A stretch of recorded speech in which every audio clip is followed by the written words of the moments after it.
C'est un soutien de taille qui est arrivé ce dimanche en Hongrie. Le chef de la diplomatie américaine rend visite à Viktor Orban en pleine campagne électorale.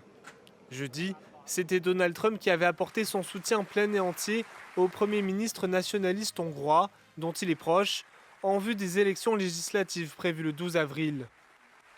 À la tête de la Hongrie depuis près de 16 ans, Viktor Orban est à la traîne dans les sondages indépendants depuis des mois, sur fond de stagnation économique et de mécontentement croissant vis-à-vis des services publics. À 2 mois du scrutin, le Premier ministre hongrois a clairement désigné ses cibles. Des pseudo-organisations civiles, des journalistes achetés, des juges, des politiciens, des algorithmes, des bureaucrates qui brassent des millions d'euros. En Hongrie aujourd'hui, c'est ce que représente Bruxelles. Ceux qui aiment la liberté ne doivent pas craindre l'Est, mais Bruxelles. La peur de Poutine est primitive et peu sérieuse. Bruxelles, en revanche, est une source de danger imminent.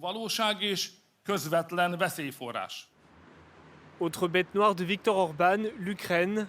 Le Premier ministre hongrois refuse d'envoyer des armes et des fonds, ce qui serait selon lui un premier pas à l'envoi de soldats hongrois à la guerre. Face à lui, le pro-européen Peter Magyar, il accuse Orban de priver son peuple des aides de Bruxelles. Nous défendons notre pays tout en réclamant tout ce dont ce beau pays a été privé au cours de ces 16 dernières années. La situation est claire. La place de la Hongrie est en Europe. Non seulement parce que la Hongrie a besoin de l'Europe, mais aussi parce que l'Europe a besoin de la Hongrie.